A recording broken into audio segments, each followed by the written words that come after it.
Il était une fois à la Mecque. Il y a longtemps, il y avait une ville au milieu du désert qui brillait comme de l'or. La Mecque. Les gens y vivaient, faisaient leurs courses dans les bazars et visitèrent la Kaaba. Mais dans cette ville, les gens avaient oublié quelque chose de très important. Allah. Au lieu de cela, ils adorèrent des idoles faites de pierre et de bois. Ils demandèrent de l'aide à celles-ci et leur offrèrent des cadeaux. Pourtant, ces idoles ne pouvaient ni entendre ni parler. De plus, les gens se comportaient mal entre eux. Les riches n'aidaient pas les pauvres. Les puissants oppressaient les faibles. Même les enfants vivaient dans la peur, car la bonté avait diminué et le mal s'était répandu partout.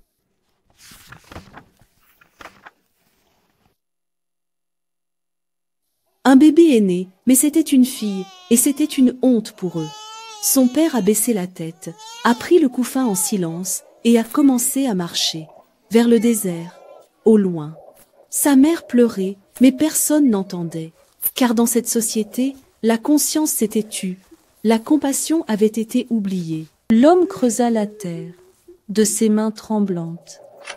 Puis il déposa lentement cet innocent petit dans la terre. 2 yeux regardant son père pour la dernière fois depuis le couffin. Elle n'avait pas peur, parce que c'était son père. Mais une poignée de terre a réduit au silence un cœur ce jour-là. C'était ainsi. L'obscurité de l'ignorance et une lumière est née dans cette obscurité. Allah a envoyé une miséricorde face aux paroles. Son nom est Muhammad. Que la paix et les bénédictions soient sur lui. Un homme face à une croisée des chemins, mais il ne sait pas lequel choisir. Il ne fait pas confiance à sa propre raison. Il fait confiance à un oiseau.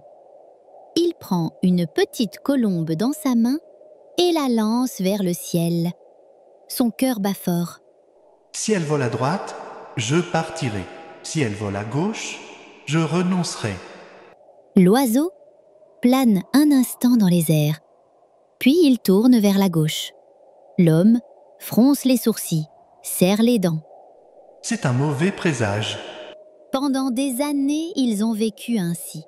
Ils ont cherché leur destin dans le battement des ailes, ont espéré des pierres, ont scruté des chiffres, ont interrogé les étoiles.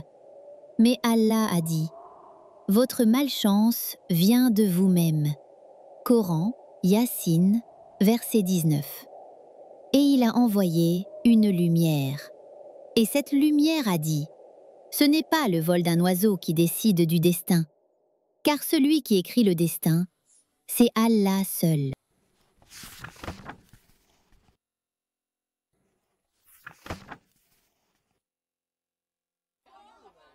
Un marché.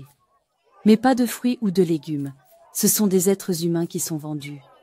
Un jeune homme enchaîné, avec une inscription sur lui, à vendre. Les passants demandent le prix, tendent la main, comme s'il était un animal. À ce moment-là, un cri. « C'est mon fils, s'il vous plaît, laissez-le partir. » Mais ils la font taire. Quelqu'un sort son argent, les pièces d'or sont comptées, et la corde est attachée à son cou. Le jeune homme a les yeux pleins de larmes. Il croise le regard de sa mère, puis est emmené. Comme une marchandise. Une vie est achetée et vendue contre de l'argent. La mère tombe à genoux, frappe le sol de ses mains, mais personne ne se retourne pour regarder, car c'est une époque d'ignorance. Les cœurs étaient devenus de pierre. La compassion était oubliée.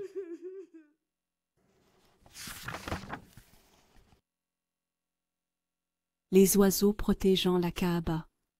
Dans un pays lointain appelé Yémen, il y avait un roi au cœur mauvais, nommé Abraha. Il voulait conquérir la Kaaba et construire un grand temple dans son propre pays. Avec ses énormes éléphants et ses soldats puissants, il avançait vers la Mecque. Les habitants de la Mecque avaient peur. Comment allait-il protéger la Kaaba?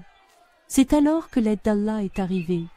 Le ciel s'est soudainement assombri et des milliers de petits oiseaux sont apparus dans le ciel. Ces oiseaux portaient de petites pierres dans leur bec.